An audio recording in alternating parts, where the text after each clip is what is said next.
What's up, everybody? Welcome to Chapter 6 of the Modern Mindset Podcast. I'm your host, Mahfouz Chowdhury, and I'm here with my incredible co host, Camille. And we're really excited to welcome you back for yet another conversation. We're 5 episodes deep, so if you haven't already listened to any of our 5 episodes previously, I recommend shortly after this episode to jump on in and get it started. It's interesting that although we commit to our Sunday schedule, that sometimes our live recording dates varies, and it varies quite significantly, right? Like sometimes it'll be at early morning 10 a.m. and here we are today for I think the second time this season doing an 8 p.m.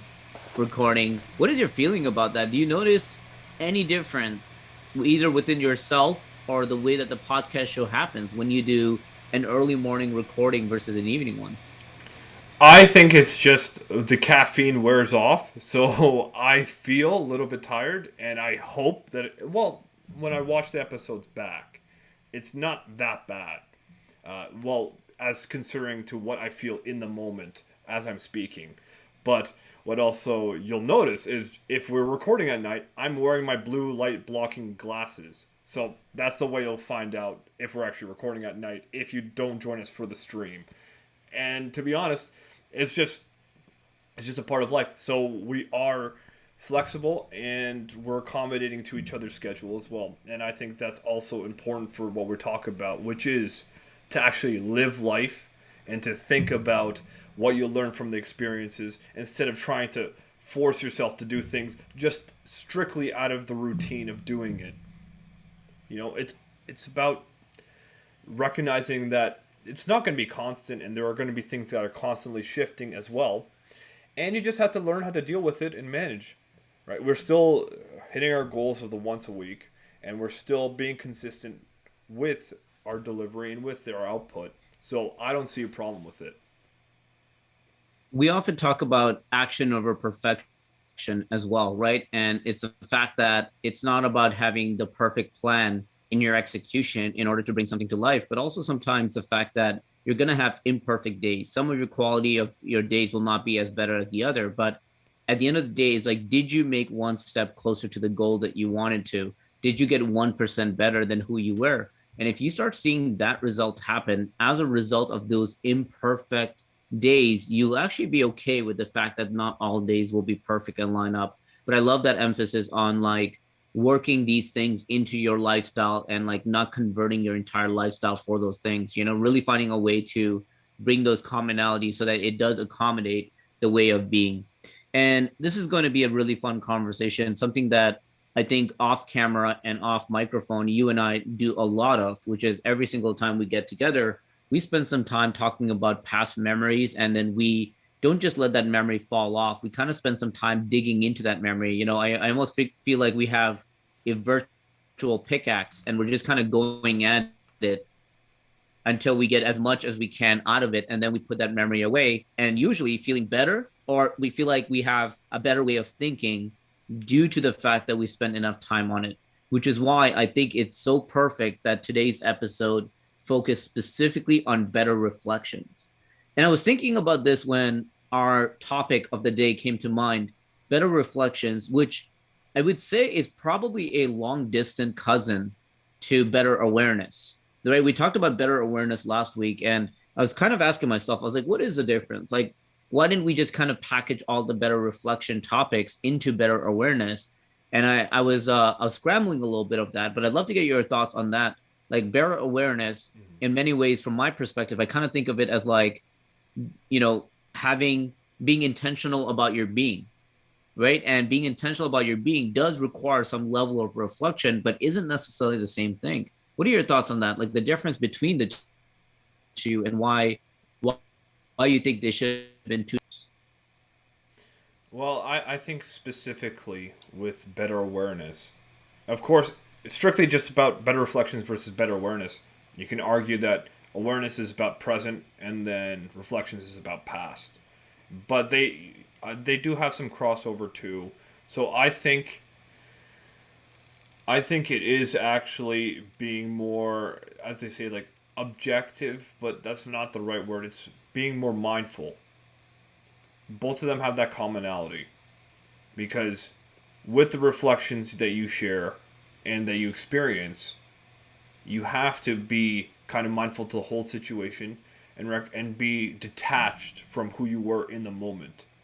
Because in the moment you could be feeling all these things, whereas better awareness can also be the same thing, but it's almost in a meditative kind of way, and it's hard and it's almost impossible to be in that mode all the time. Where in better reflections, it's so much easier because you're doing a playback as opposed to actually being in the moment when you have that stimulus that elicits that emotion that can overtake your sense of being, right? The sense that you want to be in the moment is so hard to attain when you're upset or when you're uncomfortable.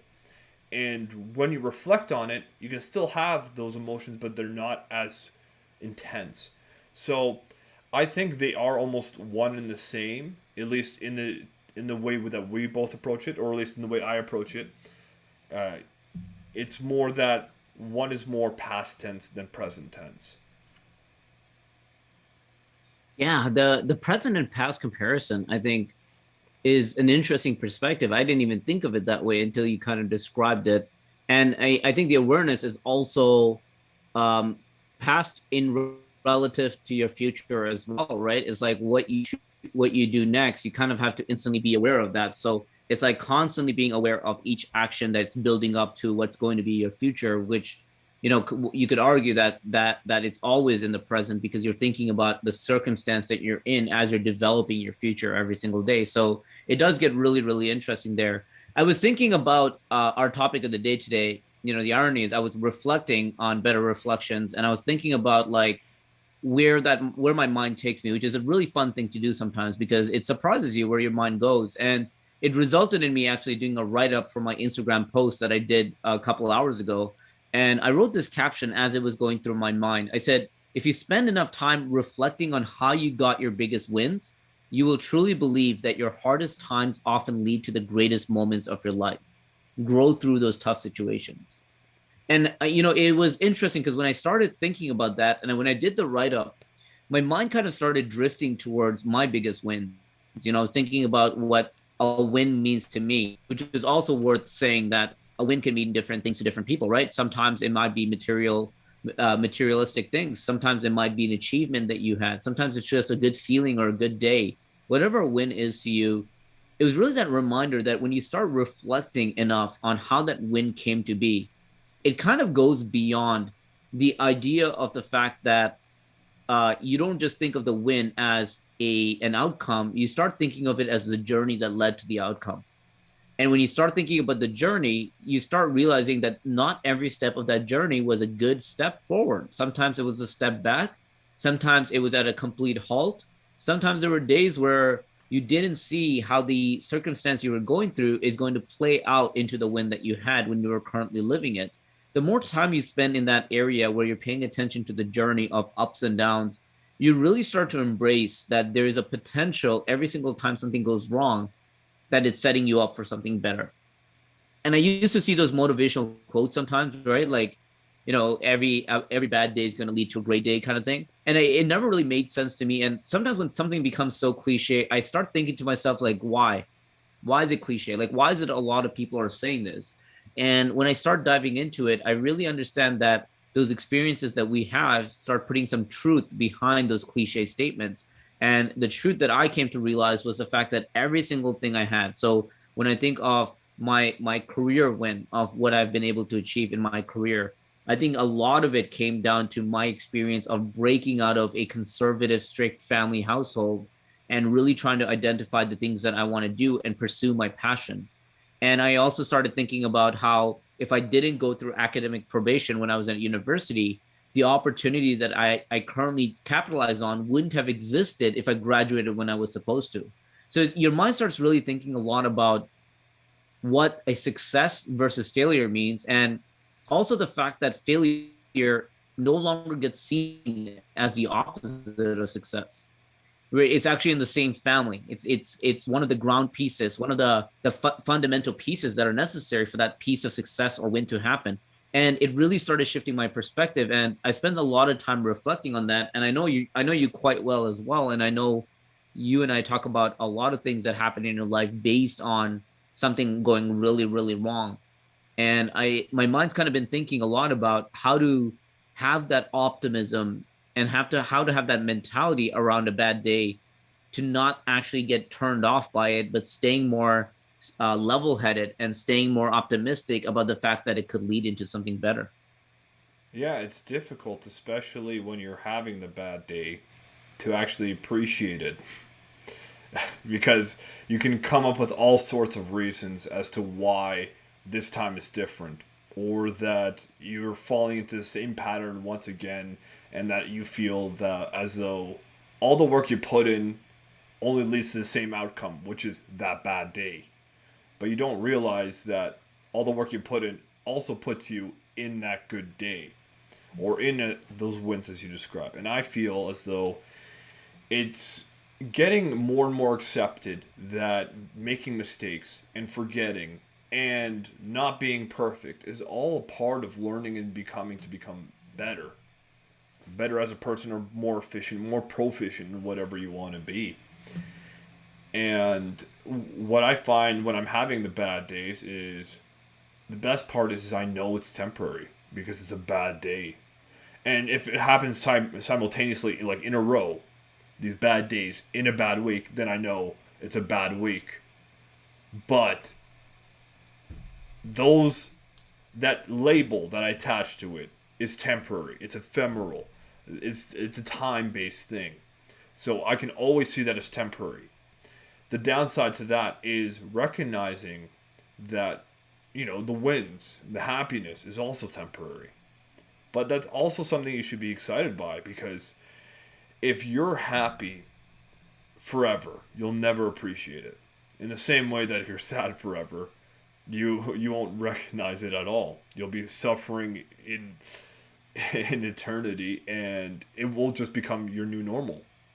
So I think that's what makes life so great, is that you have these highs and lows, and then you can contrast them. And we naturally are comparative, but as we're probably going to talk about, how comparison is not the best way to go about reflections, that because of that contrast, we can learn to appreciate the highs and lows, and then we can actually be able to look back and recognize that these lows were necessary for that. And if you study neuroscience or even psychology and social psychology, it's becoming more and more accepted that forgetting is a very important part of learning. And making mistakes actually makes you learn skills faster, especially motor skills. People that are musicians, probably athletes as well, anyone that practices martial arts, or anyone that practices any sort of repetitive motor movement when it comes to kicking a soccer ball the right way. You're going to make a lot of mistakes, but then those mistakes will cause you to adjust, provided that you are having the better awareness techniques that we described with the last episode, that you are aware and present in the moment and conscious with the motions that you're doing. Over time, if you recognize those mistakes, what happens in your brain is you get that frustration, you get that emotion. Because if you have the apathy, you don't feel anything, you're not motivated to go on that task. But as soon as you make a mistake, there's that little part in your brain that's like, why am I making that mistake? Why am I frustrated? This is so annoying. I should either quit or do something else. And if you stick with that and you keep going despite your urge to just stop because it's uncomfortable, you can adjust. And when you adjust, you get closer to your goal. And that's the best way to learn.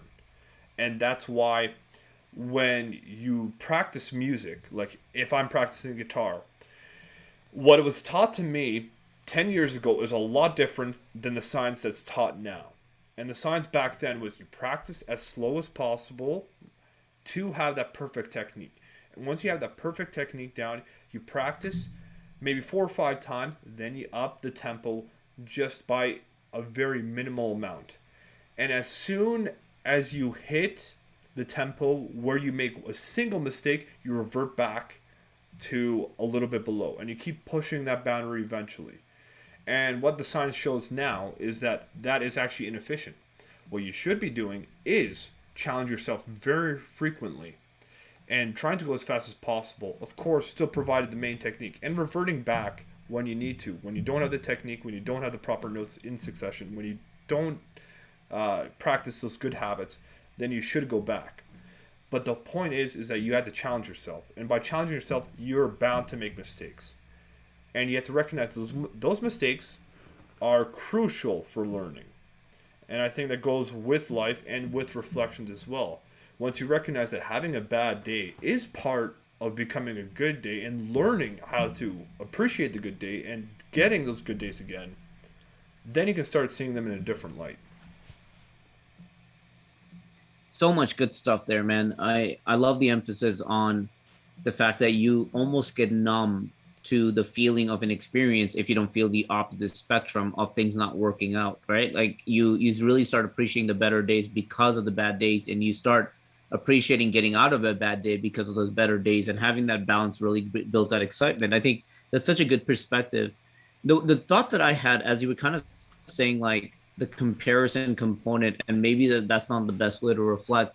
I think there is a lot of opportunities in the areas of bringing in comparisons for the right reasons, but there's unfortunately a very, very nasty, dark underbelly of comparison that most people fall into, which is the idea of letting comparison become the thief of their happiness, right? Like things are going good in their life, but they don't see it because someone just seems to be having something that is in a larger magnitude.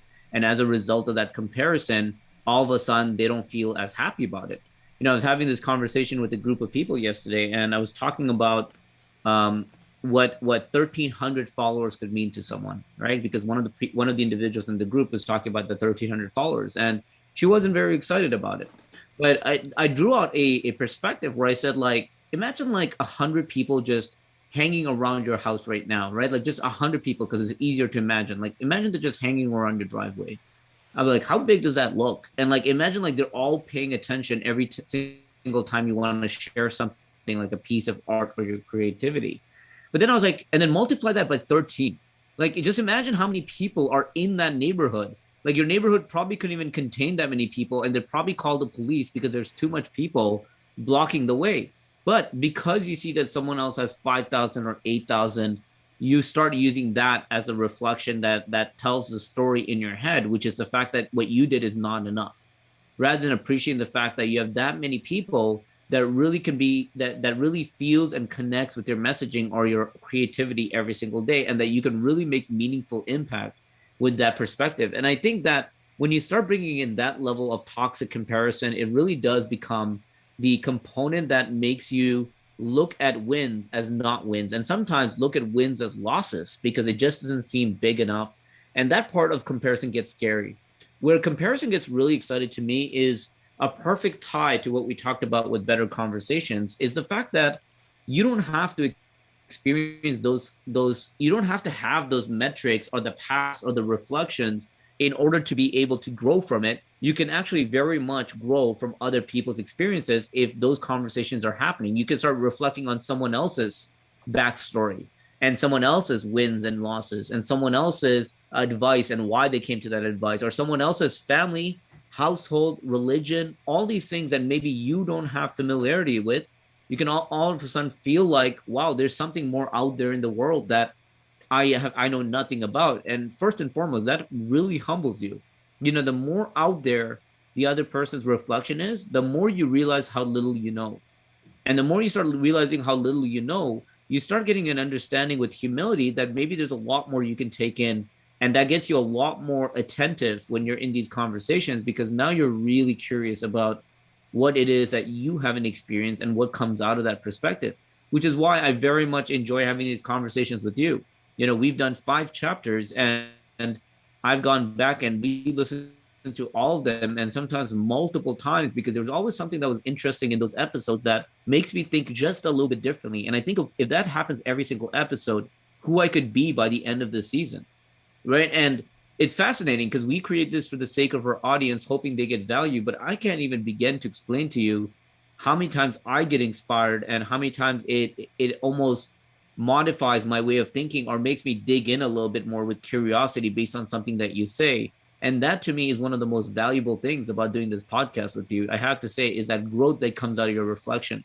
I was telling you just before we started our recording that I went out and experienced Electric Island for the first time yesterday, and I feel like I really waited way too long to finally try out Electric Island for the first time. But I figured, in the spirit of having better experiences, I figured it was a good opportunity for me to try a new experience. What was the most fascinating thing about that event, aside from how fun it was simply the fact that when I was there, looking around and seeing all the individuals that were there at this festival, at this rave type environment, you kind of get to see like multiple free spirited people with their own personalities and stories. And you can recognize that immediately because some of the costumes and the way that they dress is so outrageous based on what you're used to seeing. So you kind of get curious about like, why are they the way they are? Who are they? What did they experience in their life that I haven't experienced? And what I got really interested in was kind of moving away from the music once in a while and sitting down and chatting it up with some people that were at that festival. And I can't even begin to tell you how inspired I was just by listening to their backstories of the challenges that they have, where they came from, sometimes different countries, sometimes a very dark place. And you become very grateful that you didn't have to experience that yourself. And you become even more grateful that you were able to grow through their reflection as if you did experience it yourself. And I thought that level of comparison got really exciting for me. And then there's also the comparison of comparing with yourself, right? And you kind of talked about this with the guitar component by challenging yourself. I think the challenging part definitely makes sense. And then where there's the added value is when you compare to how much better you got based on the fact that you reflected on who you used to be versus who you are. It gives you that feeling of growth. It gives you that feeling of possibility. Sometimes you don't think it's possible to get that good, but even if you get a little bit better, you now think there is hope. So you get a little bit more optimistic about that adventure. I think that level of conversation around comparison, I wish happened a lot more. And this is one of the most underspoken item and opportunity that came out of the internet is the fact that you can go on any given day and find reflections on literally any experience or any topic and just learn from it. And you don't have to agree with everything. You don't necessarily have to subscribe to it or even let it change the way you think, but there might be enough to make you look in further. There might be enough to ask better questions. There might be enough to bring back to your circle of friends and talk about it more. And as we said, with our pickaxe, we're going at it and seeing what we can pull out of that. I think that's where that level of comparison and conversations get really fascinating. Yeah, I do too, and I had to come back to that point that you were mentioning as well because I do grow a lot from our conversations as well, and I do, even though that we talk a lot, off camera and then on camera, it's still amazing that even with these new conversations that we have that seem like old ones, it's still a lot that we learn from, and especially the fact that we're both on camera, so at least for me it's different in the way that I approach conversation because I try my best to be more coherent where maybe off camera I'm more off on tangents and it's hard for me to actually stay on topic or stay within a certain path. I'm still amazed at what we learn from, at least what I learned from as well. So I wanted to express that before commenting on that because I think as well it's amazing to talk to people that have had open and honest reflections about that, and I find the people that I learn the most from are the ones that are conscious, at least in what they do, and actually have that skill of being present within the moment and being aware of what's going on, at least within themselves as well as the situation.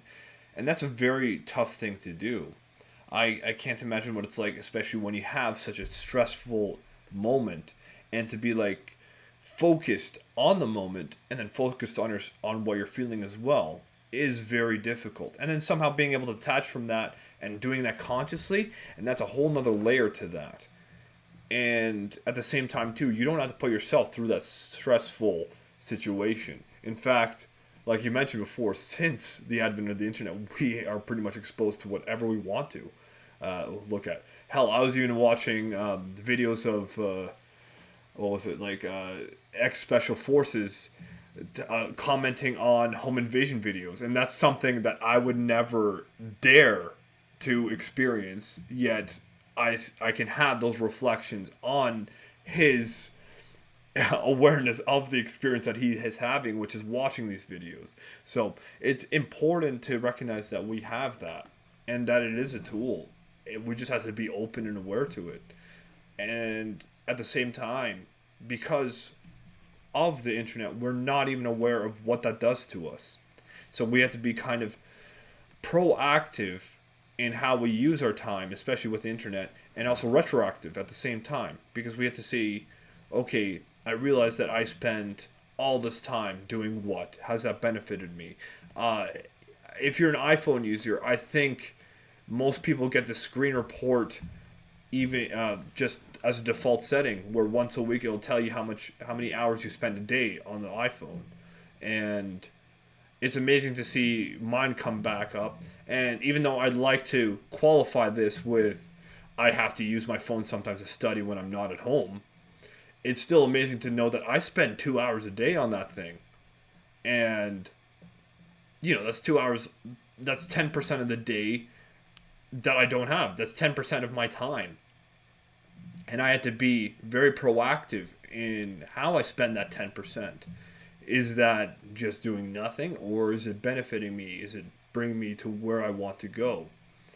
And also reflecting on those lessons that I obtained through it has benefited me in the sense that I can actually feel the impact of them, and I know that they're important, because although I'm not as maybe exposed to social situations now, at least what I can do in spite of that is listen to better conversations, to listen to these podcasts, to listen to these experts talk about their books and their findings and all of that. And at least I can use that as a way to reflect on what I want and what they have done and see what I can learn from it.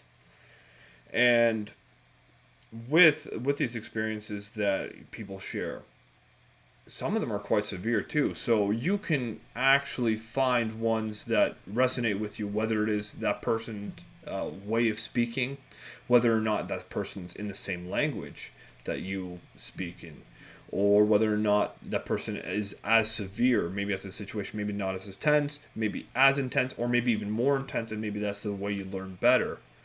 Or maybe that person has a more balanced approach, and you can see that this person's presuppositions allowed himself to reach his lessons. So maybe he had like almost the same experience. So maybe it is like you and him, let's say, are mentally the same. For argument's sake, let's say that. But you can see that his experience has been different in his past, but the situation was exactly the same. And he comes to these new conclusions, and then you wonder why. You could reflect on your own experience, why you came to those conclusions, and then you can compare and contrast and learn from that. Now, as we mentioned before, comparison can also be dangerous, especially when you compare likes. For instance, if you want to chase likes and you think, I have 100 likes, this person has a million, I'm a piece of shit, I'm a failure, just because you're comparing yourself to someone else's metrics or someone else's success, is not a good way to go about it. You should compare yourself to, at least as we say, as many people say, who you were yesterday, who you were before, and hope that you're moving in a positive direction, 1% better. Let me ask you something about that language component where someone else might be experiencing life and maybe speaks a different language. Sometimes it still boggles my mind that we forget that people think in different languages. The voice in their head is speaking a language that we would not even recognize. And that's kind of mind blowing if you think about it. But do you think, based on sometimes the limitations or the ability to go even deeper with the way that language is just structured in some countries, do you think that either betters or hinders someone's reflection, right? Because when you're kind of looking back at an experience and you're thinking to yourself all the takeaways from it, by having maybe a language that is a little bit more sophisticated, does that allow you to get better outcomes and apply it in your life? And does that allow you to get better reflections that you can then take into a takeaway? I would even say the conversations that they maybe have with other people in conversation in their language around that same topic might give them significantly better takeaways. And is this the big advantage of learning new languages, is allowing yourself to tackle a challenge or an opportunity head on, but really go in from different perspectives? Because in many ways we're still limited by our language, right? Like even when I come out of an experience, I'm like, man, I can't explain it, but I try. And even then, I sometimes, as articulate as I try to be, I still feel like sometimes I don't do a good enough job sharing that feeling, right? Sometimes the language doesn't catch up to the feeling that you got. And there's a lot of empty spaces you leave out as a result of that. Do you think that makes a really big difference in the language that you speak in your mind? I believe so. And especially that we have to consider that even when communicating experience, there's a lot that's filtered out. I believe that even language, even the voice you speak in your head, that is filtered from somewhere. So you have this organic sensory experience, or maybe it's not. Well, I would even argue your thoughts can be sensory as well. But you have that, and you translate it into a language. So you translate it into a language in your head.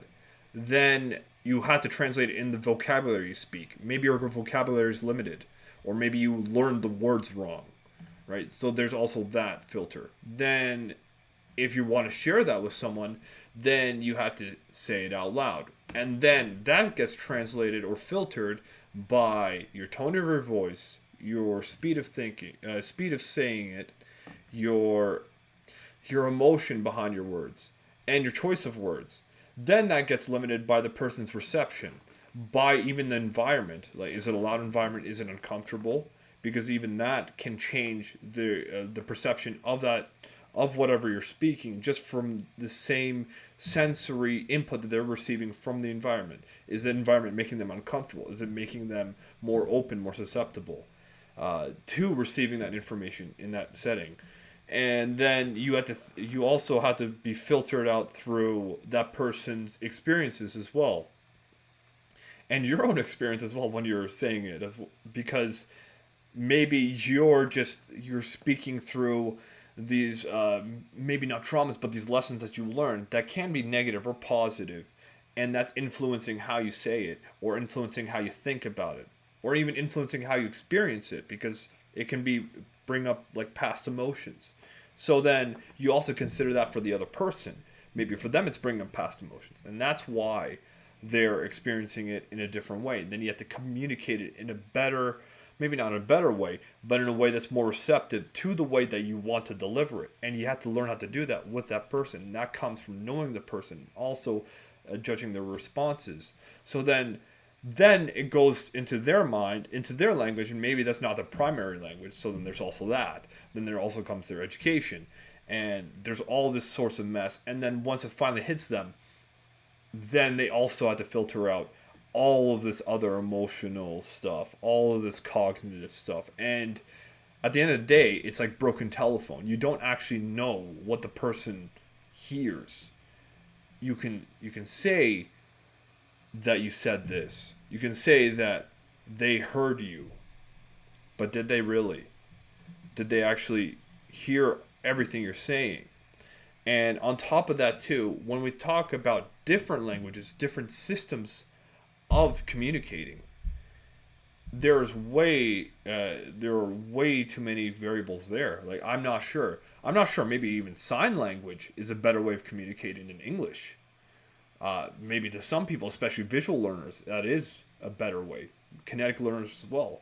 Maybe for people that are, audio listeners, they learn best from listening. They would prefer a verbal language, and especially since I'm used to that, I would prefer verbal language. So it's hard to say, and I would even argue that the more sophisticated language is, the more precise it can be. You can even think about within in the English language, when you go into your job or your place of employment, you have a specific jargon, and that makes things very specific. For instance, as a doctor, I can point out, like the different parts of your finger. Like you can just tell me, oh, your right finger hurts, but I could tell you, oh, it's your right, you know, proximal interphalangeal joint. And then I have a very specific language that you can derive from that, but you have to also know what I'm saying.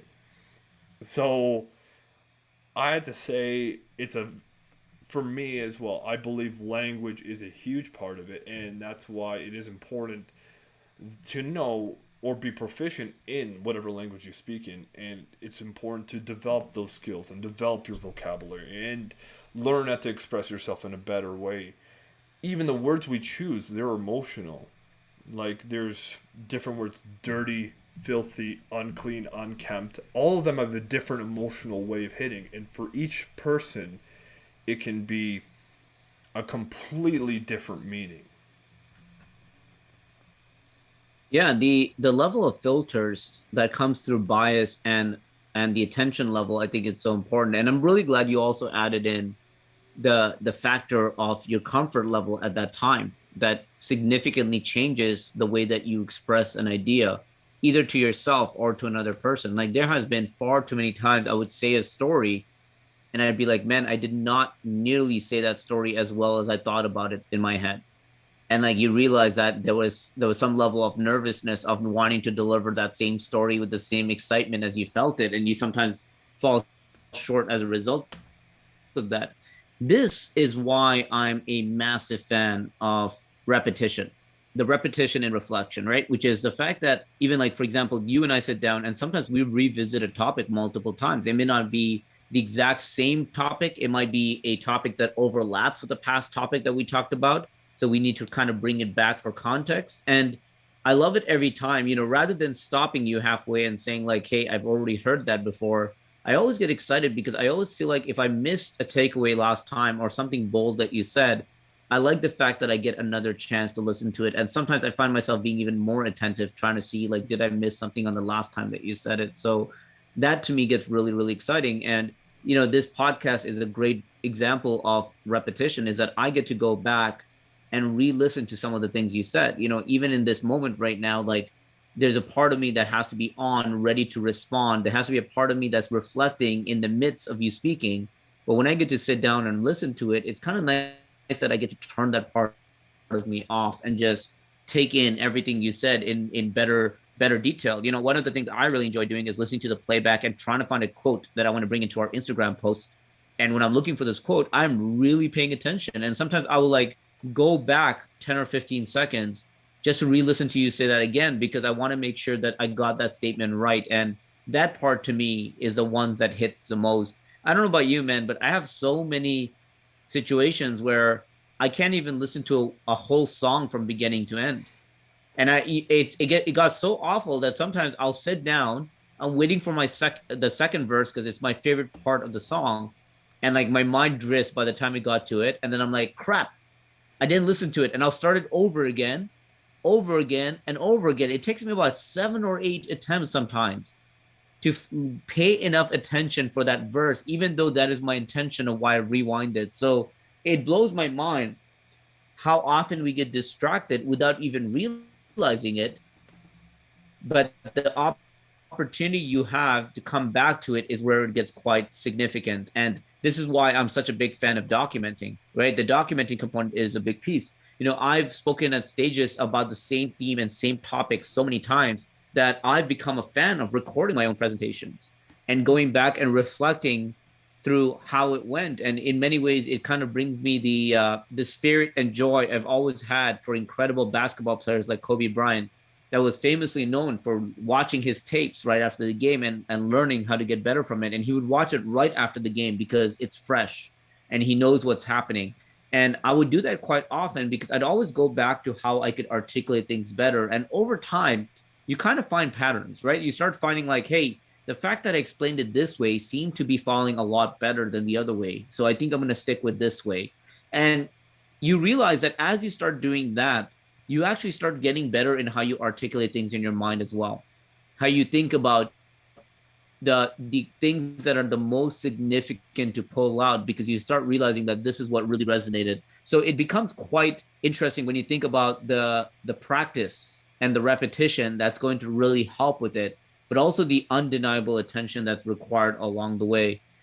Through my reflections, Camille, I got to tell you, one of my biggest, and I would say one of the biggest takeaways from my reflections that I think completely changed my life was the moment that I realized that being weird is actually a strength and not a weakness, right? And to me, that took a long time to really understand, because when you think about being weird part being a weakness, in many ways, you also think of yourself as, like, what does weird mean, right? Is sometimes you're very different, you're sometimes very unique, and because of that, sometimes it doesn't get you the level of acceptance and validation that you were hoping to get from society, and you get a bit of a pushback from it. And I used to see that as a weakness, but once you realize that it's a strength, you really get comfortable with showing that side of your way.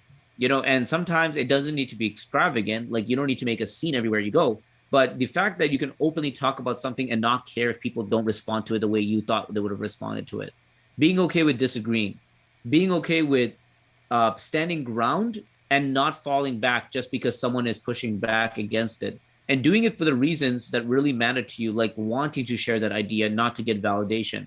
When you start realizing that component, it really changed my life. And I've really started appreciating my unique being. Like, I realized even when I was out at Electric Island yesterday, like, I was not as extravagantly free spirited as some of the people were. I was not as jumpy in the dance floor as a lot of people were.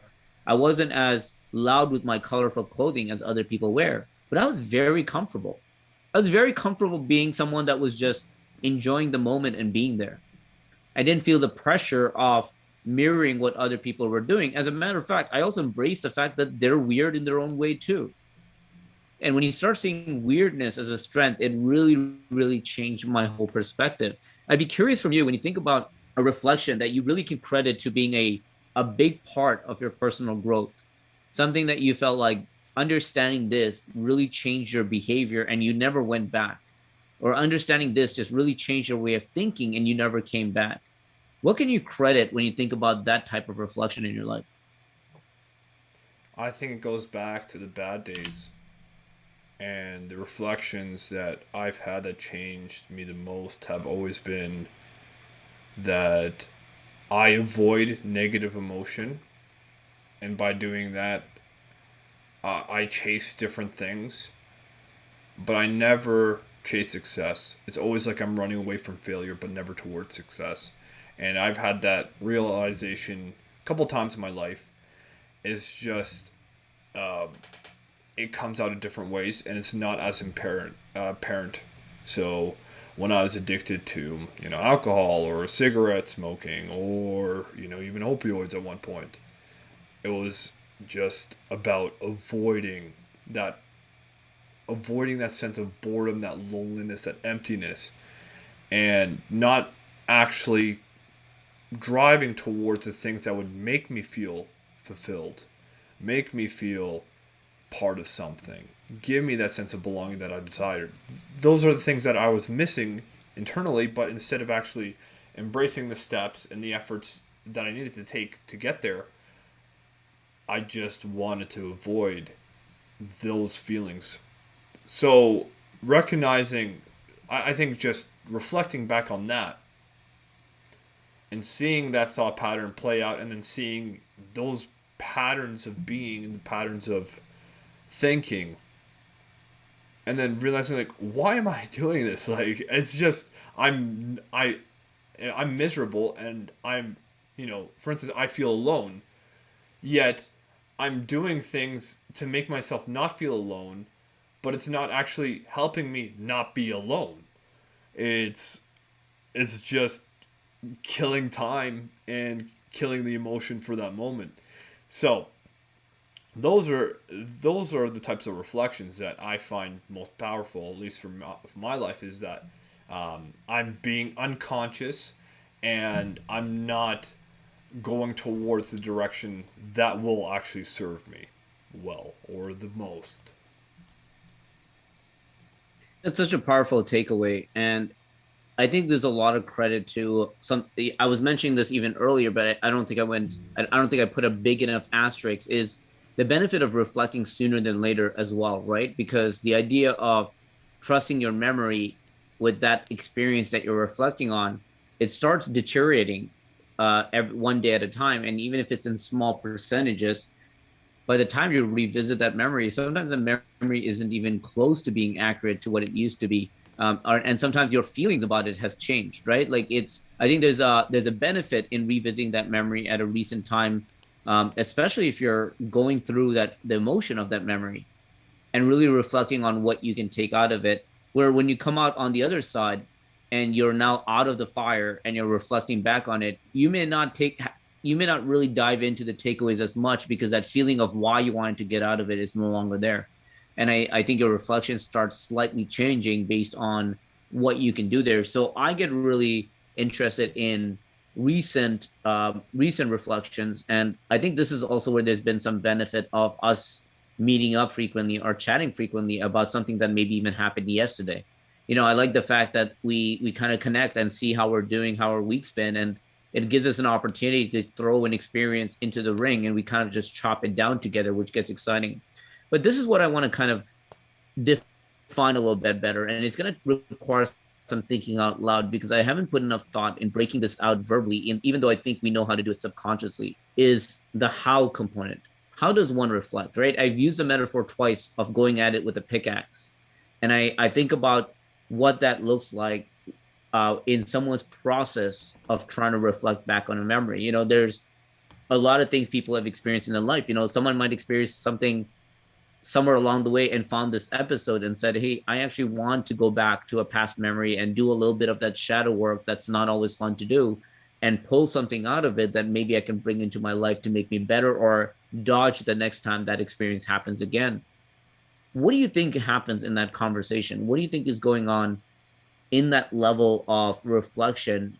And feel free to use any of your recent reflections that maybe you've done and maybe walk us through it. But I'd love to get a very, very slow breakdown of what you think you're doing to get the most out of that reflection. It's difficult to say what's most effective because I find that as I get older, the more strategies I employ or deploy, rather, the more my mind changes to be used to them. So it feels like I have to employ new techniques. But I will say this, for me, understanding how the mind and how memory works and how emotions work, at least in a more objectively based system like the Western medicine approach, has helped when it comes to specific things. And to give you an example, how long term memory works. When you recall a memory, when you think back and remember something, what happens is you actually pull it out of your long term memory and you put it towards your working or active memory. And then when you do that, it deletes it from its long term memory. So you have it in that spot, and if it somehow disappears, and it can if you're severely deficient in protein or if you don't have enough energy and all these other different reasons, or you get brain damage, so many different factors that can happen. But let's say you keep it in your active memory, you can actually change your memories over time. And that's why brainwashing is possible. And that's why it's possible to gaslight people, and how it's possible to even work with people that have PTSD to reduce the severity of the emotions based on the memories that they've had. Is that you can work towards your memory to think about it in different ways, to notice things that you haven't noticed, or even implant things, or even decrease the severity of the emotion based on that stimulus that you had within that memory. And then you put it back in your long-term memory. So whenever you recall a memory, it essentially changes it. So you never remember the same experience twice. And that helps because now you have the power to change it. Now you have the power to change a traumatic experience. You have the power to change its hold over you and what you can do about it. And I think just the awareness of that is the first step. And for me, understanding how that works has been a huge way of being able to reflect and having that mindset of, breaking away from the patterns or learning from the memories that you had and to use them in a beneficial way. And then from there, I think now I'm reading more and more about Eastern philosophy about the mind, and I find it a more complete picture than the one we have in Western philosophy or in Western medicine, Western psychology. And I think, of course, they're parts of a whole, and they can never be dismissed one or the other. And learning more about that made me realize that there's still so much I don't know, and there's still so much that I can learn. And even within myself, being able to think back and pulling these memories out, what happens in my mind when I reflect is, especially on a memory that really has a hold on me or really has influenced me deeply or makes me still feel these certain emotions, the way I approach it is consciously. And if it's really bad, I will actually write down and journal.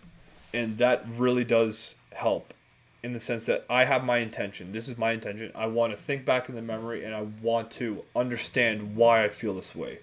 And when you talk about going at it with a pickaxe, it's about observing every detail and being like, why did it elicit, why did that elicit that emotion? Was it something from your past? And then trying to recognize your past and then trying to recognize the meaning behind that. So if you have the default of trying to look for the meaning behind things, then naturally I believe you're at an advantage in this stage. And that is because you're going to reflect on that and you're going to try to collect as much information as possible to see what fits and what doesn't fit. And when you see the incongruencies there, then you can abandon that theory and provide a new one. And then maybe your paradigm shifts. So instead of being like, I'm afraid of heights, and then I was at a height, and that's why I was afraid. Maybe you didn't realize that, you know what, you're afraid of heights, sure, but the reason we were afraid this time is because you had someone yelling at you.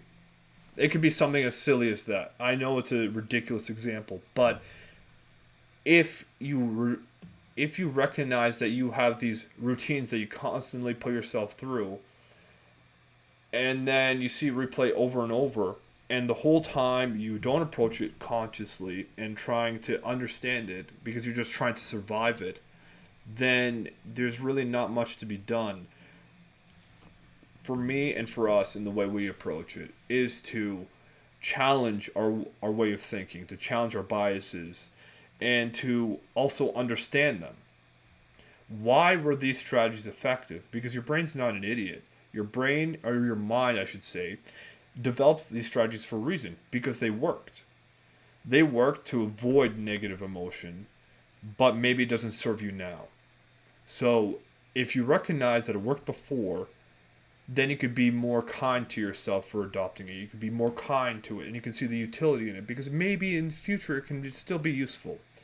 And then you could recognize the utility of the mindset you want to adopt, the one that you want to use to overcome this, or you can find the better way to approach things. And I think because naturally you and I are open to the idea that maybe we're wrong, or maybe there's a better way to do things.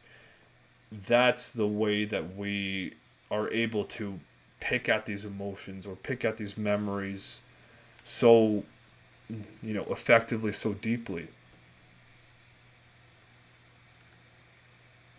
The idea of the complexity of the mind is fascinating, man. When you think about parts of you that might have happened decades ago still making an impact on your behavior today, and you're not quite sure how because of all the complexities that it went through in order to do that, but also like how the right memory comes out at the right time or the right thought comes out at the right time. Like it's kind of beautiful how it learns and grows with you.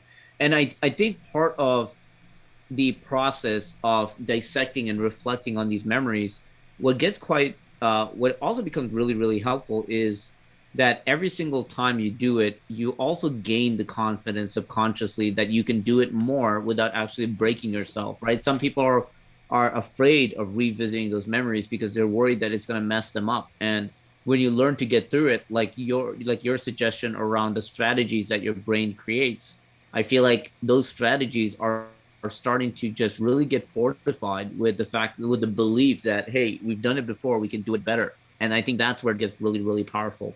From my perspective, I was just thinking, and I think that the way that I reflect on memories is very similar to the way that I listen to an album for the first time. And last week we talked about how the Kanye West Donda album came out, and just since then, Drake finally released his album, Certified Lover Boy. So I've had the opportunity to do it twice, just recently, and I was thinking about the fact that, in fact, I thought about this after our conversation, is the fact that I do have a ritual of how I listen to albums, and I was actually more attentive towards it now that I was thinking about it. And I realized that what I first do is at the very beginning, I go through an album from beginning to end, right? Don't skip anything.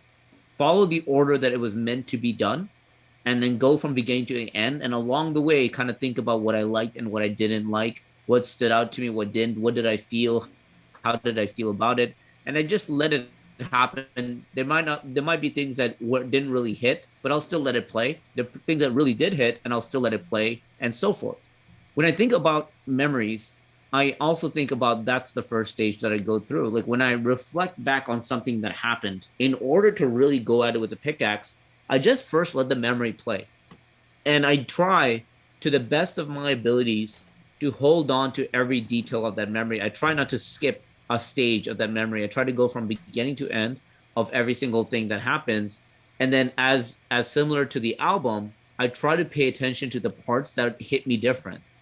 Why did that one resonate a little bit more towards me? Why did that make me feel a certain way while the others didn't? Then when I go back to the album, the second time around, I go back to the songs that really hit me because I want to really give the album a fighting chance. Even if I didn't like the album, sometimes I start revisiting the ones I really like to think like, hey, maybe it's not as bad as I thought. So I go back and I revisit it a second time to think about, could this is the reason why this one hit me different. And I think about the fact that I do that with my reflections as well. After I've done going through it with a fine tooth comb from beginning to end, I start paying attention to where I really felt impacted. And I really started going down that rabbit hole instead. If I went through a relationship and a breakup, I first play that relationship through my head, and then I think about the moments that I felt like was most significant in that memory, and I think about why was it the most significant. So now I'm going a little bit deeper. The final part of my album play is I started going on YouTube after, and I actually started looking at other people giving reviews or feedback about the album, and they're actually very, very smart individuals. Some of the people I find there blows my mind. You actually watch them do the first listen, and during the first listen, they'll pause it and they'd be like, "This guy just said this line," and then he'll explain to you why he said this line from his past albums. And I was like, "Wow!" He picked that up on the spot to a point where I thought he had a lyric sheet open in front of him. It's actually really fascinating how much these guys are able to pick on. To me, that gives me a new level of thinking about the album.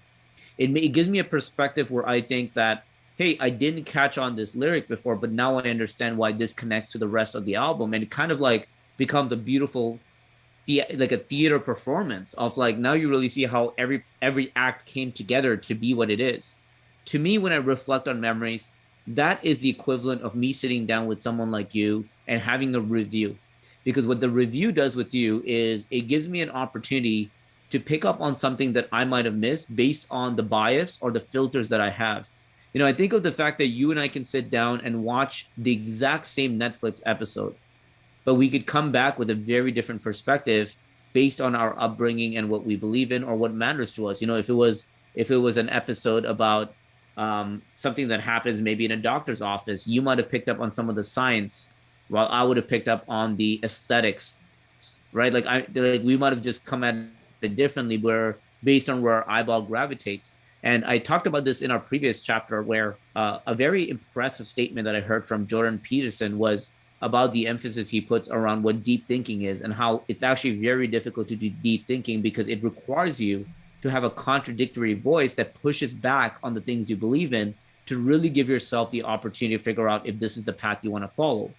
By me being able to sit with someone like you, it gives me the opportunity to take in a new perspective on that memory. Similar to the album, it gives me a new perspective on the music that I didn't think about before. And I think that that level is, it's only until I've done that that I really feel like I can let go. Because even after I beat at it multiple times and thought I got the most out of it, it's not until I really get a fresh set of eyes, more importantly, a fresh set of eyes that wasn't involved in that experience. So it really takes that emotional bias out of it and being able to get that perspective. And sometimes it'll be in the same page, sometimes it'll be very contradictory. But either way, I've now given it what I think is a fair opportunity to really squeeze that juice and see if I got everything out of it before I can shelf that memory. Now, I don't think that memory ever goes away. Even when we say let go, I don't think we're really letting go. But what I mean by letting go is that the lack of conclusion, the lack of closure that sometimes stops you from moving away from it. I think that part starts slowly disappearing when you give it enough time to rinse and repeat in order to get the most out of it.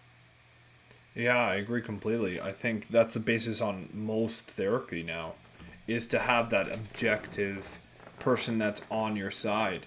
And I think that's what makes it very easy or very hard to find those people, because if you have someone that's not on your side and that will feed into the negativity, it's very easy to fall in the trap of making it worse.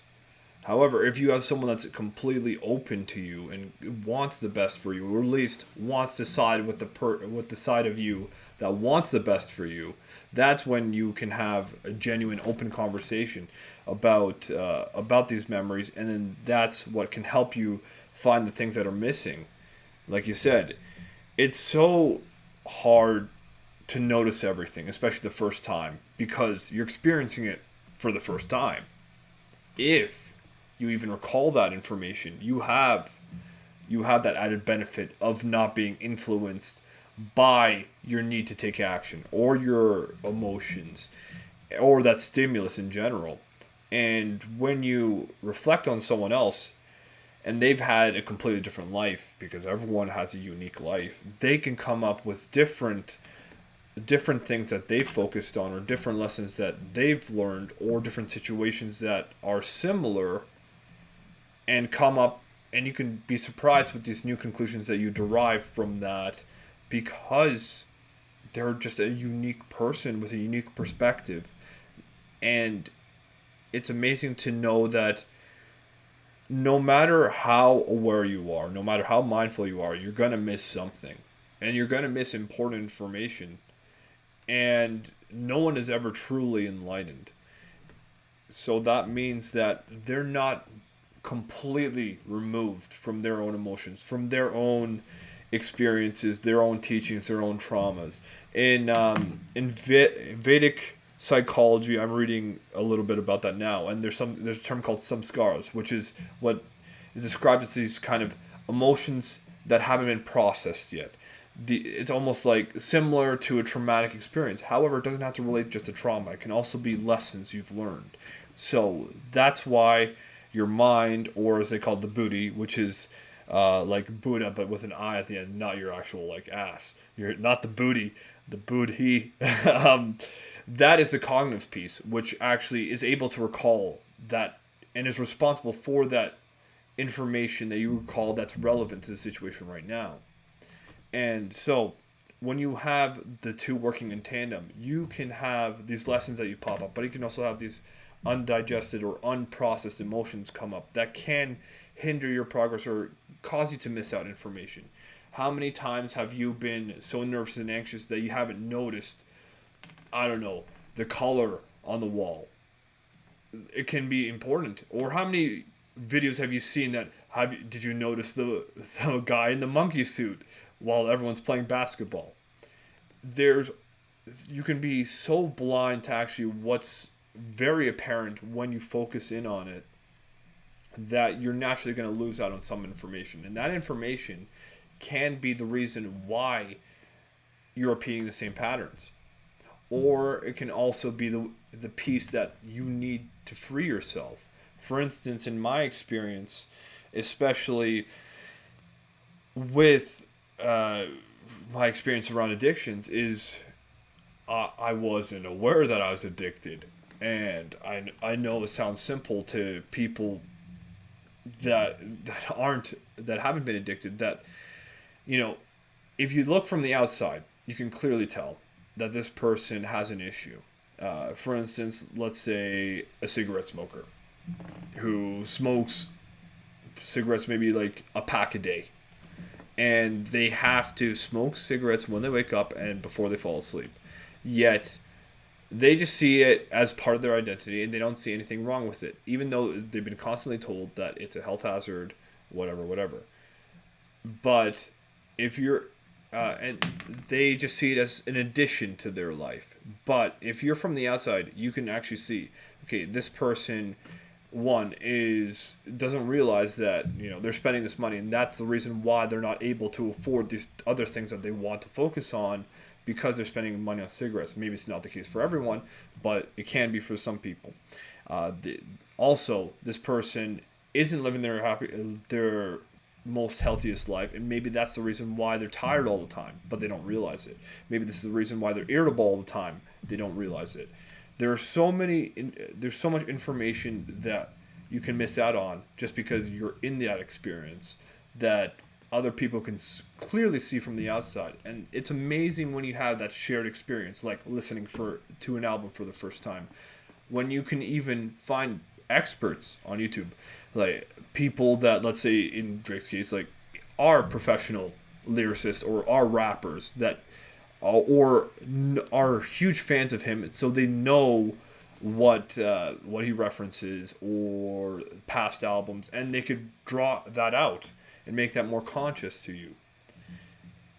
It's important to recognize that people can be that resource for you. They can be the resource to shed that light, to give you that information on. It's important to select who you do that to, who you do that with, I should say, because it can be a negative one as well.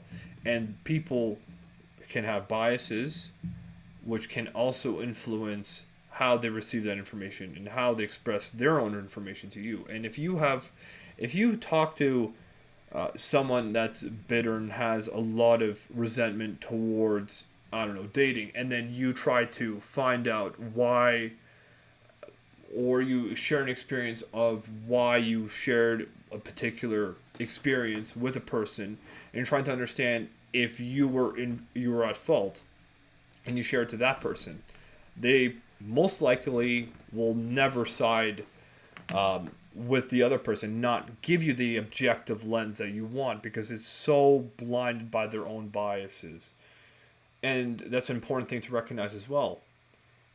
And because it's so easy to tell in other people, but so hard to tell with yourself, once you recognize it in other people, you can say, and you can really ask yourself, what biases do I have that are like that, but I'm just not aware of? And I think that's where the challenge, the real growth begins, is recognizing, holy crap, I am a bundle of biases that I'm not even aware of. What are my blind spots? And to have the reflections make you aware of that is a very powerful tool, which I think is just it's almost impossible to recognize, but once you do, it's amazing what can happen from that. As I'm hearing you break down the importance of sharing it with someone else, and more importantly, sharing it with people that may be the right people, as you said, people that are rooting for you at the end of the day, but still can give you an objective way of thinking. It started hitting me that I feel like Better Reflections is the bridge that connects better experiences and better conversations, right? It's the experience that you have, and then going and having conversations, be it in your head or with other people. That is, at the end of the day, the reflection that's happening through that experience. But if you don't have either, if you don't have the experience, the conversations feel a little empty and ill-knowledged. You don't have enough to really give yourself a good case. But then the other way around is if you just have experiences, but not the conversation that needs to be had around the experiences, you really lose out on the opportunity in order to take away the most from it. So it's really important to have both pillars. And I think you kind of set up what I think the next chapter will need to be about, which is better relationships. I think we need to get into that a bit more, because what's worth addressing is that something I tell you a lot off camera and off the microphone is the fact that I've never had a connection with someone like I have with you, which really gives me that level of comfort and critical thinking at a max, when I speak with you, and I feel like that really turns up with you. And like I met you 7, 8 years ago, so I met you in my mid 20s, right? So when I think about I met you in my mid 20s, it took me a long time to come across someone like you, and we were lucky that we met because it was a very short instance where you and I were introduced, and we stayed friends since then. But if that introduction didn't happen, who knows how much longer it would have happened. I think about if someone didn't have that, someone didn't have that Camille, someone didn't have that friend that they haven't had quite the opportunity to jump into. Maybe we could set up a little bit of better relationships for next week. But when you think about who to reflect with, what goes into consideration with who you think you can reflect with? You kind of identified the key component of someone that's rooting for you, because you're right, because there'll automatically be a bias if they're not rooting for you, that sometimes the objective way that's being shared with you is not necessarily to help you win out of that situation, but more because they don't want to see you win, right? There might be the level of jealousy or hatred or some level of bitterness that makes them not want to give you the idea that really would have made a difference. So therefore, you're actually being fed false or manipulated information that may really mess you up if you really take their credit to heart. So it scares me to think about you being able to put that much value in someone's opinion when they're not on your side. How does one find another Camille, right? Like, how does one find another person that they have this undeniable trust with each other, that there is no hesitation in opening up about the ugliest memories and what that looks like? Because some people, you'll instantly, what I think will happen, will turn to their friends and think about who that friend is to them. Is that the right way to go? Because I'm not quite convinced that that may be the right way to go. Yeah, that's a very difficult thing for me to think about too, especially if you're trying to reflect back to your friends as of now. And I have to say as well, I think the exact same way of you. Like it's amazing how much that we can grow just from our conversations and the fact that we're so comfortable and willing to share everything with each other. I think it comes from the fact that we have a mutual respect and admiration for each other, and the fact that the things I want out of life, I see you chasing, and I see you actively putting effort into, and being open and honest about your setbacks and how that influences you. And I think as well as guys, it's more difficult because talking about emotions it's just an uncomfortable experience, and we're taught from a young age that there's only like three or four people we open up to, our parents, maybe our best friend, and then maybe our partner. And it's almost seemed as effeminate if you talk about emotions and how they affect you. So it can be a bit more difficult, but I think for me, like the most important thing is, do I trust the person and are they honest? For the most part, uh, if I see someone that is telling a story of a time when I was there and I see them play it up and it's not for, let's say for humor's sake, it's more for bragging sake, that's usually a bad sign. I I look for people that I think have integrity, have are passionate in what they do, are taking active steps and putting effort into what they do, are chasing similar things. One that I respect, one that I admire. They have to be open and honest, and it has to be. There's naturally going to be a sense of judgment, but I find that what I respect more than that is that they're willing to almost forego their own judgment to understand. They have to have that curiosity and they have to have that patience and the understanding. And they have to be able to be questioning about the experience. If I hear someone talk contrary to my opinion, or if I express a better example, if I express an opinion that's unpopular to them, and the reaction is silence, or you know, being dismissive, or instantly uh, being quick to anger, then it's a bad sign. If I have someone on the other hand that asks questions and is genuinely trying to understand what's going on, I think that's one of the most important qualities, and that's something that you have definitely shared a lot with me, and I think it's apparent to a lot of people that you are curious about what is actually going on and what you can learn from that, and also if they've caught on to something that maybe you're not even aware of. So I think it's very difficult to say and break down exactly how you find that person. And I mean, at the same time too, it's so easy to screen it out. And if you really don't have that person, I honestly had to say that a therapist, and a good one as well, so you have to learn how to screen that, can be a substitute for that in the interim. But having that support system of that closest friend is very difficult to find and very difficult to have someone that is willing to be on your side. I think other good information that comes to my mind is how do you feel about sharing your failures or setbacks, and how do you feel about sharing your wins and your success?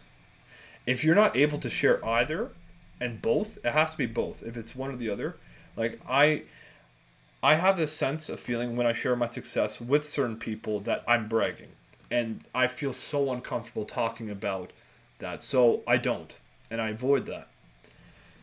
And I realize that those are the people that I can't connect to on that level. And at the same time too, when I commiserate with other people, and I feel like I regret it, either because they could use it for as ammunition in the future, and some people have, or that they take it as an opportunity to share their experience in a way to make it about them, because like, oh, thanks, someone opened the door, now I can walk through it and just open up about my stuff and take away focus from me, and not recognize that I'm the one that initiated this because I need support and help with this, or just dismiss it, then that's also, like, those are the people that I don't want to do it. So there's a lot going on there. You use the word feel so many times in that explanation. And I really do think that is the answer, which is sometimes why it's so hard to explain, right? It's how do you feel in the environment with who you're communicating these things with? And I have to tell you that suggestion of a therapist is brilliant. It didn't even cross my mind, but it makes complete sense. You're in an environment that is all about these reflections and communication and getting a different perspective on these things that leaves you feeling different and thinking different. I think that is a great substitute for someone who may not have that at the very beginning.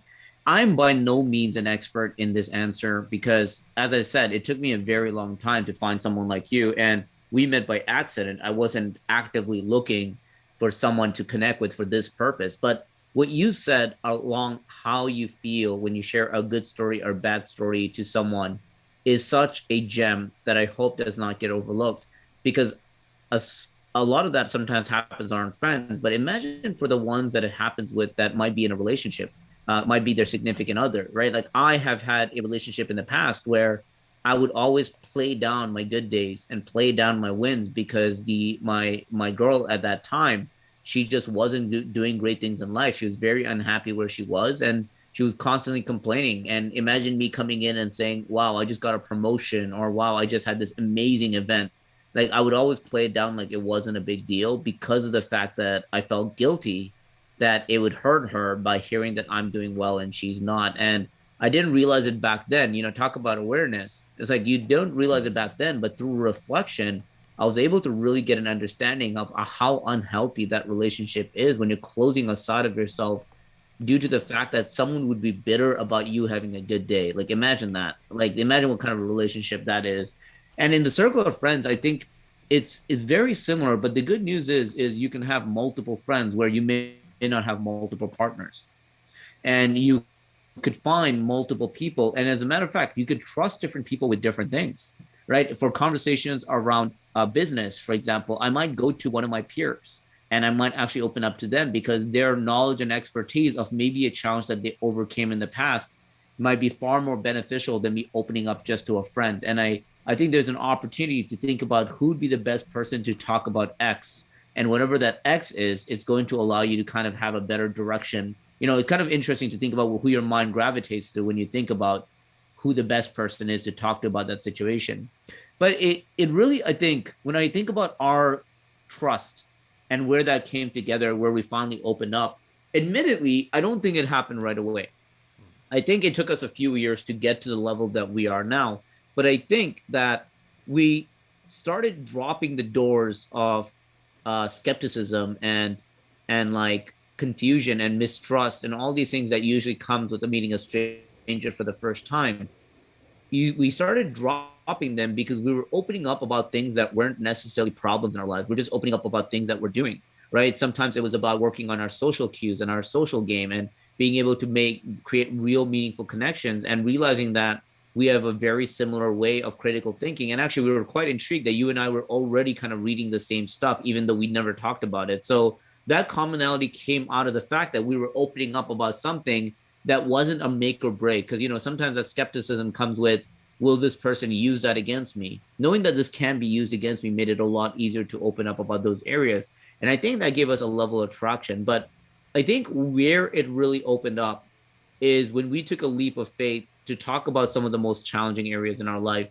And I think for both of us, it came down to a relationship and a heartbreaking situation where, first and foremost, I was extremely flattered that I was the first person you decided to call when you were going through a difficult time in a past relationship. But at the same time, it's like I thought about why I'd be the first person you'd call. And I think many of that had to do with the fact that I've experienced something similar, but also the fact that we've gone through multiple scenarios of proof that there was no judgment on something going really wrong in our life. And in fact, we would uplift each other and give support when we were in those situations. So I think it made sense in that manner.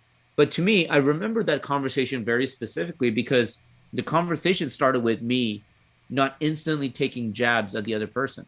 I first wanted to make sure that you weren't being unfair based on the fact that you were emotional. And I remember that I was even like half defending her, saying, hey, what if this was the issue? What if this was the issue?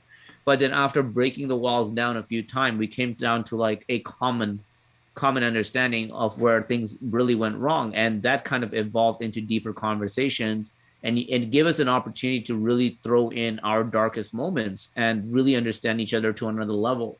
I think that's very, very hard to get into. The fact that I said we've been friends for like 8 years, I would say only in about the last maybe 2 or 3 years, maybe, that I think we really hit the ground running on the level of connection that we had. So again, I'm not an expert in this area, but I know it's possible when you start feeling like something is right with the individual that you're with. And when you get that gut feeling that something's not right, you really need to listen to it. Some people will throw in their stories to fit in, to seem like they have a life that's worth being part of, and to seem like they have to get that validation from the group that, hey, he or she is a me too. They've gone through it as well, so maybe they're part of the group as well. Don't make that mistake of putting out incredibly vulnerable stuff in your life based on the fact that you're trying to do it for validation. Do it for the fact that you're trying to get your objectives met of what you're really trying to get out of it. Because when you start doing it for that reason, you're not just going to carelessly throw it in every direction. Because number one, it doesn't get you the feeling that you're hoping to get. But number two, it's dangerous when you throw off to the wrong person. And like you said earlier, I have in many situations have seen things that happened to me in the past get thrown back at me. Now, fortunately, I'm kind of immune to it now because I've really passed it emotionally and I've really overcome. I've come to a point in my life where those things are very, very far distant memories and doesn't hurt me anymore. But it does get used against you because, as I heard in a recent Drake song, being that I've been jamming the album on repeat, he says, "No one prays for you when you're winning." And I thought, what a great line, right? No one prays for you when you're winning. And it's true. You think about the perspective of change when things are going good in your life. It's like you really lose that support because they think you have everything you need. And sometimes it goes down the other path of jealousy. And I think there's an opportunity here to also see it from that perspective is, can you find those few people in your life that would root for you even while you're winning? That would actually push you even while you're winning, not just when you're hurting and they want to seem like someone that was there for you in your hard times. Again, I like the word. I like the fact that you use the word feeling a lot. I think that's a big part of recognizing if you're able to open up to that person. But as you also suggested very kindly, that having a therapist around is a really good substitute. And I never thought of it that way. Yeah, you know what? You're the way that you were describing all that made me think as well of the fact that we we share these things with the people that we feel safe with, and most of the time, it does feel like it's almost out of validation, kind of. Uh, I can share this with you because of our connection, and while that is the case, it can end up being something wrong in the sense that when you surround yourself with people that only agree with you because they're taking the path of minimal resistance, for example, yes men, right? Those are the people that don't really contribute much to your positive benefit. They're only there for whatever purpose that they derive, which you'll never find out because they'll never tell you because they're never open and honest and upfront about that with you. And having having those people makes it very difficult because they just will feed into your biases and will create those feedback loops that you feed onto yourself stronger without challenging them. And it's important to have someone that you trust that can challenge them in a genuine way and in a kind and respectful way for your own positive benefit. That is the main thing. And all too often, I find that people will just say yes to anything you say just for the fact that they want to fit in with you, or that they do that because they don't want to. Maybe they don't want to spend the energy. Maybe they're afraid. Maybe they have all these other reasons that I'm not aware of because I'm not them. But the way it seems is that that's way too commonplace. So what I find is people that disagree with me, I tend to get excited. And of course, it depends because I can also get really nervous and intimidated. But that is the opportunity to find someone genuine. And I think that's the main criteria for me is someone genuine. Someone that is willing to put forth their experience, their thoughts, their feelings when I say something. Because naturally, when people speak to me, or when we're in any kind of conversation, if we're present in the moment and we're listening to the other person, you're naturally, your mind's naturally going to come up with a response, a natural curiosity, if you allow it to, and if you're not distracted. And those people that can do that and then express it, even without fear of that disagreement and without that confrontation, even though it doesn't have to be, I think those are the people that I want to align myself with, especially when it comes to these situations, that I can trust that when I reflect on things that I'll get a whole unique perspective, which is most of the time the reason why I want to do it. And all too often as well, we want to share these experiences just to have someone to vent to or just so we can throw it out there. But I also really enjoy people that can reorganize it in a way that challenges me. And I think that a lot of people are craving that too. It's just they're not aware of it, especially because the way it's done is what some people would call being brutally honest or being blunt. And that's not the right approach either, to be completely dismissive of someone else's emotions and someone else's experiences and be like, oh, you'll get over it. Or throwing certain cliches, which I agree with you. I get intrigued from the origin of cliches, but there are certain cliches like it is what it is, I cannot stand. I feel like that is the laziest way to converse with someone. That's whenever someone says it is what it is, that's usually the end of the conversation. Well, I'm having a terrible day. It is what it is. What happens then? You can't refute it is what it is because it is what it is. But tell me something, right? Put something forth in that conversation, or at least anything. I would prefer silence over that, because having that cliche almost denies the responsibility of the conversation, almost denies the other person of what they want. And I think it's so easy to be so dismissive, and that's probably why a lot of people have difficulty finding people that can be on their side, because of that, of being dismissive within conversations, of finding people that will just say yes because they're taking the path of minimal resistance. And I think finding people that want to put effort in, that is really a good sign that you're in the right direction, or that you found someone that can have potential for that.